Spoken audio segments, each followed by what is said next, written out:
Okay, thank you very much for this kind introduction, and I welcome you too to my talk with the title Unlocking Insights, How a Database Can Drive Progress in Combustion Science. I do not know how much people of you are concerned with combustion or are familiar with combustion. So from this overview, you can see I will spend some minutes first on the general introduction of combustion chemistry and combustion experiments. I'd like to switch then to our database approach. So talk about the database structure. So I want to talk today about a use case where we want to demonstrate how our database can force the analysis of compilation of flame data and how we can extract from such a data-based approach new chemical information as well as new validation targets for model development. So let's start with the basics. A technical combustion process is a complex interaction between physical and chemical processes. You have on one side the fluid dynamics, vaporization and mixing processes or heat transfer, and on the other side you have chemistry in such a process. Today's talk will focus on combustion chemistry and the related database we have developed for this. So you do not need to know much about chemistry to build an engine. Yeah. So these two guys here, Otto and Diesel, they did that a long time ago. They knew, okay, you need a fuel, a hydrocarbon, which you put together with oxygen, and finally you get out CO2, water, and energy, which you then can use to drive in a car or to drive an engine. But you see already on this picture here on the right, you have some unwanted byproducts, and here chemistry comes into the game because it can explain the formation some type of unwanted byproducts, because some of these problems relates to chain reactions and to the theory of combustion. So this is a picture which demonstrates you how complex the chemistry of combustion is. You do not need to understand this in detail. I just want to show that this is the combustion of acetylene. So we have many reactions here, and it's only a very, very simple fuel, so only C2H2, and you can follow lots of reaction paths with lots of intermediates until you reach, for example, CO2 or water. So when you imagine now that realistic fuels or in technical combustion are way more or are not only a small fuel like acetylene, it's a mixture that are long chain hydrocarbons. You can imagine that the detailed chemistry of a single fuel may have thousands of elementary reactions and hundreds of species, and these species or these fuels or the combustion of these fuels is tried always to be modeled. So we have large reaction mechanisms. You see here some reactions in a case of an isobutanol mechanism. So you see the related Arrhenius parameters. And this mechanism, of course, needs to be validated by suitable experiments. So suitable experiments means we need quantitative detection of many species as possible and simultaneously, and we need a large sensitivity and dynamic range. So suitable experiments are normally in combustion fundamental science ideal reactors. So we have a bunch of different reactors available. For example, jet-stirred reactors. You see that here on the right side. We have shock tubes. We have so-called rapid compression machines. We have non-premixed flame or non-premixed flames, and we have laminar premixed flames, and many more of these kinds of ideal reactors. Normally, these reactors are coupled to analytical tools. So these analytical tools might be pressure sensing, might be some laser diagnostic, or mass spectrometry. And there are even, again, many more different analytical tools where these reactors are coupled to. This combination of reactors and analytical tools again lead to different validation targets. So we have flame speeds, ignition delay times, mole fraction profiles, soot fractions, and many more validation targets that are then used for the validation or the development and improvement of so-called combustion reaction mechanisms. So far the basics. And as it is probably in all the other communities too, the combustion community continuously provides new experimental data. There are thousands of papers. There is a bunch of new data coming out every month. And these data are, of course, always useful or seem to be useful for model development and validation. But you can already see from the titles here that most of the studies that are coming out are focused or only include one individual fuel. So normally we should have one common chemistry for the whole combustion, but most of the studies focus on one individual fuel, and with that also the models that are described in the respective papers focus only on the chemistry of one specific fuel, and with that important kinetic correlations might be missed. So when we look into this motivation where we have a bunch of reactors and a bunch of analytical tools and the validation targets, there was the idea, how about a computer tool that automatically extract an ensemble of literature data, can identify correlations, which can generate new kinetic information, which identify inconsistent data, and which can provide new validation targets based on a repository. So, and with that, we came to the idea to make a repository that includes, as much data as we can collect.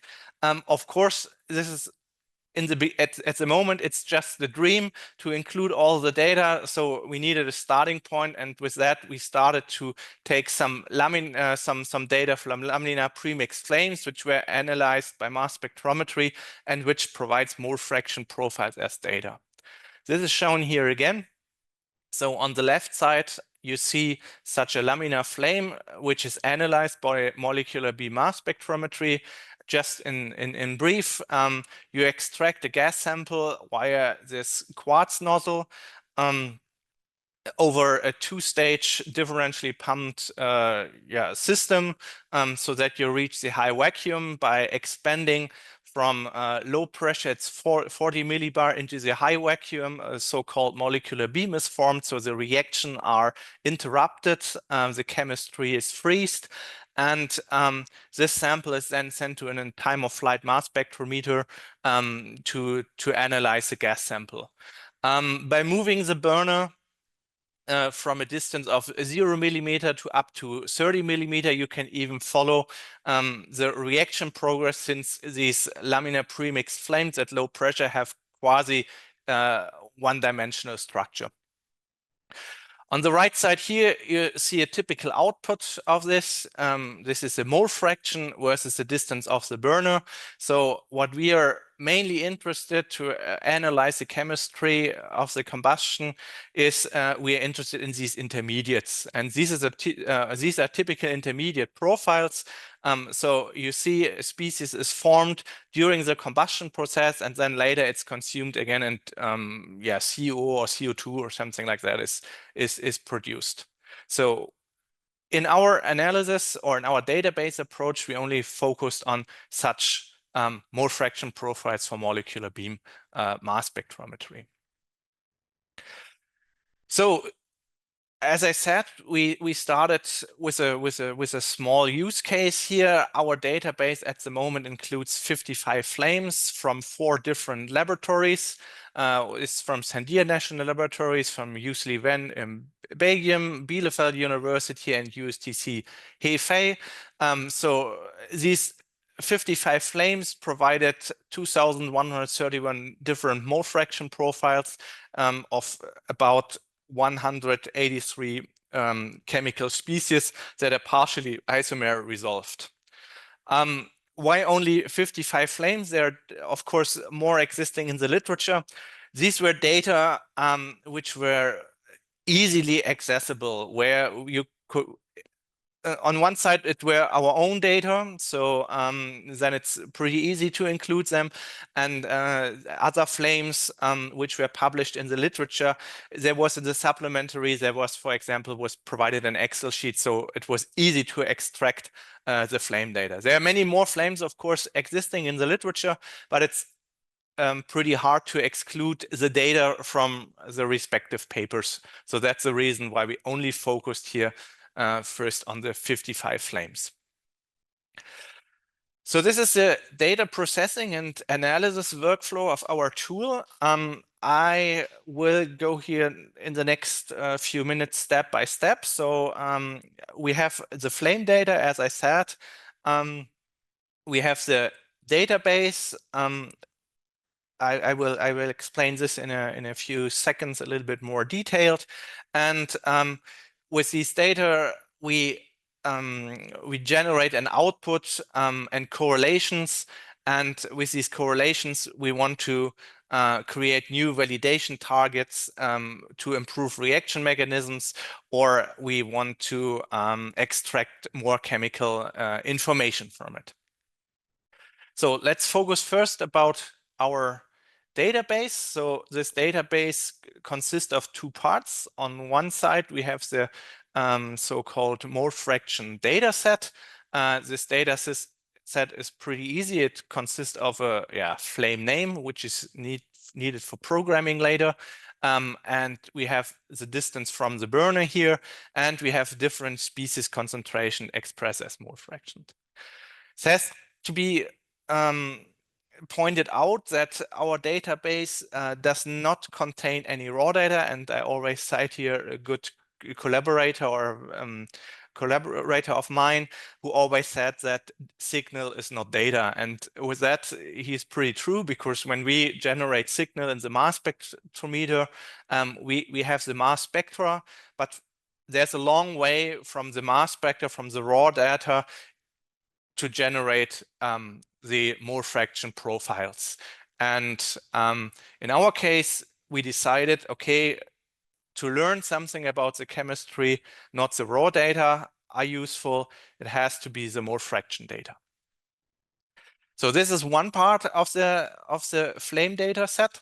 The other part is we call it the metadata repository, and there we put any experimental information for the flame. So we have, for example, the equivalence ratio, which is the ratio between the fuel and the oxidizer. We put the pressure there. We could put the cold flow velocity of the flames there, flow rates of fuels, oxygen and argon. So the dilution of the flame. So we normally dilute by argon because this has something to do with the data evaluation.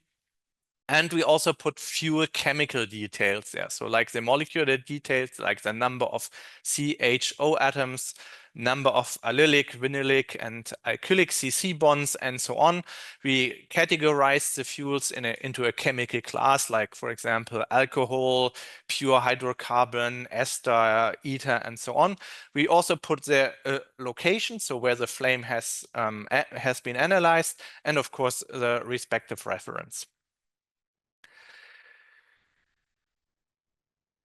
So, and then we started to try to analyze both branches of the flame data by a computer tool. And what we did or what I want to focus today about is, so what we looked into were the peak mole fractions. So when you remember the plot about the mole fraction profile, they always have a peak or a maximum. And we wanted to focus in a first approach about, okay, about the maximum concentration of a specific species. So for this, we programmed a little tool, which is our database tool. Here is a general user interface. I will just show some of these things. So we have different opportunities to analyze. We have, as I said, we can look into different maxi or different peak concentrations when we put, for example, peak concentrations of benzene versus toluene, but we can also look into the distance from the burner versus the maximum mole fraction and so on. We have different opportunities to analyze these data. Today, as I said, I only want to focus on the maximum mole fraction profiles because from these studies we have already very solid knowledge generated. Our tool then also consists of some opportunities or some possibilities to make specific specification or specifications and refinements. This is something I will explain you later when I come to this field, the output. And you can also get some flame information. So, but now I would like to focus on the output. So in this mode, a two-dimensional graph is always created visualizing the peak mole fraction of one species, which is toluene here on this side, as a function of the peak mole fraction of the other side. And what we noticed before is, okay, there's a linear correlation. So we program the tool as a linear fit is automatically made through these data. And then the most or the 5 most deviant data points are identified automatically. And by the correlation coefficient, we can then have a look into, okay, how good is that linear correlation between the peak maxima? So what we could learn from this is first that when there is a linear correlation, we would probably have a pseudo first order reaction. So since toluene is normally formed from benzene via these two reactions. So there is benzene plus CH3 that forms toluene plus H, or we come from the phenyl radical plus methyl, which forms also toluene.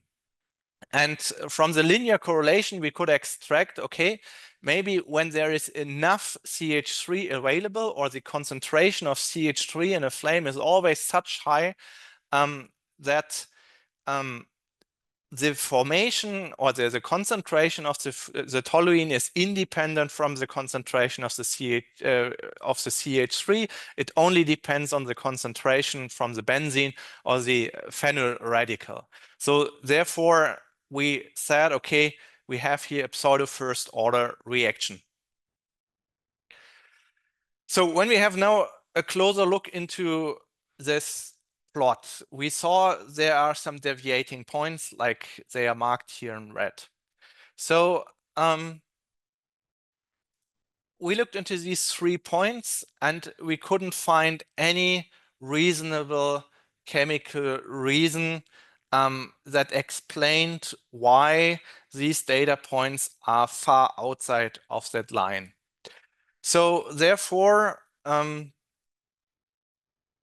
we started with that point, and we started with that point, and then we noted that the other 2 points result from the same study. When we now remove these 3 points, our correlation even becomes a little bit better. So our correlation coefficient increases from 0.85 to 0.94, and the slope slightly changes. So excluding these points might give a better correlation. So another example we found is a correlation between fulvene and benzene. So in this case, we only had 13 flames, which provided the isomer resolved information. So this is because molecular beam mass spectrometry depends also on its ionization method. So when you do these experiments with electron ionization, you have no chance to separate between the isomers. But there are also flame experiments existing at synchrotrons where you use the method of photoionization, and there you have the chance to separate even isomers. So for benzene and fulvene, we only had 13 flames, but we also saw kind of a linear correlation between these two species, and from a chemical perspective, it becomes pretty clear because benzene formation in flames happens via these typical reactions, which is a recombination of the propargyl radical or propargyl plus allyl, or the IC4H5 plus C3H3, which first goes via fulvene and then forms benzene as a species. So looking at the plot, we identified, okay, there are two red circles, or there are two data points which are far outside of our linear correlation. And we then looked a little bit more detailed, okay, where are these data points coming from? And we identified, okay, these two data points come from flames fueled by cyclohexane and xylene. And because we have already the aromatic structure in this fuel, benzene is probably predominantly formed through other reactions. So this means that in this case, it's logical that we have more benzene than fulvene, and that the deviation from the red line here is on this side on the red line. But we also saw this upper point here, so the magenta triangle, and here we could not find any chemical reason. It was a flame which was also fueled from by an aromatic. So we would have expected normally this data point on this side of the line, but we found it here. So we concluded from this, okay, this is an inconsistent data point. These might be inconsistent data, which would be not good for data validation or for mechanism validation when we are developing reaction mechanisms. So removing these points, we could even again increase the correlation coefficient, and we got a very good linear correlation between fulvene and benzene. So what information can we now extract from this? So the revealed statistical relations allows on one side for the determination of isomeric contribution from a single experimental available concentration. So for example, if we look again on the example of fulvene and benzene, if we know the benzene concentration, we can immediately say, okay, based on this line, the concentration of fulvene in the flame will be, for example, 1.10 to the minus 4, when the benzene concentration is about 2.10 to the minus 3. A second thing is what we can do, and as I have demonstrated, is the refinement of data measured with electron ionization. As I said, with electron ionization, we are not able to separate between isomers. So what we could do in this case is we can use weighted ionization cross-section to improve the data from electron ionization mass spectrometry. And of course, we can use these lines or the ratios here, so which is the slope. We can use that as further validation target in model development. I will demonstrate this later. So another example is propyne-alene, where we could find a very good correlation coefficient here, but also again some deviating point. So when we look into the red circles here, these are flames which were fueled or which came or data from furane flames. And looking into the literature showed that, okay, for furane, there's specific ring opening reaction existing that directly leads to the production of propane. So with that, it's logical that these points are on are below our fitting line here. But for the magenta triangle, again, we could not find any chemical reasons. We even find then that these data belong to a single publication. So maybe without being sure about this, there was an error in the data evaluation or something, something, an error in the experiment, something like this. So there was no chemical reason found. And so we declared this as an inconsistent data, which can be removed.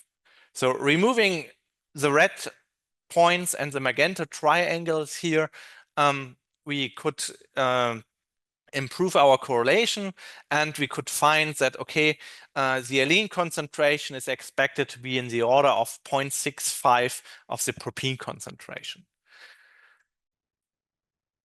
So a last example I have here is a linear correlation between biphenyl and benzene. So biphenyl was expected to be part of the so-called polycyclic aromatic hydrocarbon production with benzene as one of the key precursors. And what we could find also, okay, there is a linear correlation. So there is a correlation between benzene production and biphenyl production. But what we see is when we compare the absolute values of the concentration, we see that there are 3 orders of magnitude difference between the concentration of benzene and biphenyl, and from that we could conclude that biphenyl is probably not an important intermediate in PAH formation chemistry.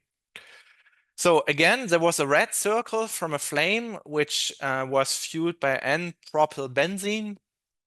And because here you see the concentration of biphenyl is much higher than that is expected by the correlation, and from this we could conclude, okay, probably the C3 side chain might be involved in the ring formation chemistry, and that's something what has to be target in model development with regard to PAH formation. Okay, so this was the part of, okay, how the database looked like and what we can extract or what we can get as an output. So we, as I have demonstrated, we can get some correlations, and these correlations can be used, of course, for validation or validation of reactions mechanisms and to improve. So this is an example where I just put a table where we have, again, the cases of propine versus, or allene versus propine, C4H2 versus C4H4, and toluene versus benzene. We have the experimental extracted slope from the database or from the correlations. And when we now focus here on this case C4H2 to C4H4, we extracted a slope of 2.3, and we put different models, that predict for different flames and see how they predicted the respective slope. And what you can see is some of these models are pretty close to the experimental slope, these two, but there are also models which are far away from the respective slope. And with that, we said, like, okay, ratios that are extracted from the data-based approach should be also targeted in the model development and can be used as new validation targets. So everything what I have shown now was done in the beginning manually. So we then thought like, oh, this is a very or it's a lot of work, because we had to click between a lot of plots, and you need already some kind of attention, which kind of species you want to investigate, and therefore the idea was born. Okay, how about to make this automatically? And this is something we are still working on, because it's pretty hard to yeah, let's say to tell the software to remove the right data points. But I can demonstrate a little bit already about this. So this is how it works. So the whole tool is written in Python. So when we start the Python tool, we can choose, okay, go into the automatic mode. When there's clicked yes, we can decide on, okay, let's do correlation lines, and then the tool automatically goes through all possible combinations and extract correlations. And the output we get, wait, I have to, sorry. Okay, so what the automatic tool does is that inconsistent points from from chemical reasons or deviant data points are removed, and our histories are traceable. So what we get is an Excel file at the moment, which shows first the original maximum concentrations for the different flames, and then the tool automatically removes some data points. So this is what we have, yeah, how many flames are still in there after removing it. And so what you can see, you have a correlation coefficient when you have included all the flames and the function there. And after removing, we could increase our correlation coefficient, and we got this function out, which is pretty good in agreement with that what we have found manually. To be honest, in the manual evaluated data, we had a little bit more flames in the output left, but this is because I think in these calculations we said, okay, our correlation coefficient should be higher than 0.9. So what we found then is 16,837.2 possible correlations for at least for the peak mode fractions and the distance from the burner. And what we still can see, we get as an output, we get this kind of overviews. So the coefficient we set in this case, okay, should be higher than 95%. We should take only into account flames which larger than 8 points, and we want to contain more than 60% of the data points. And then you get this overview between different possibilities of species and the respective correlation coefficient. Again, the problem what we still have at the moment is that, of course, you still need a scientific staff or scientists who still analyze the different correlations and give then an explanation or a scientific explanation why specific data points are removed or why there is this linear correlation observed. Okay, with that, I'm more or less at the end of my talk. I just want to summarize. So on one side, I have shown we have a database created, which consists of 55 premixed flames, over 2,000 profiles, and over 180 species that allows for categorization, chemical class, conditions, location, molecular details. I've shown that we have programmed a computer tool that identifies linear correlation, that's the moment between between peak mole fractions and distance from the burner, and is able to identify inconsistent data.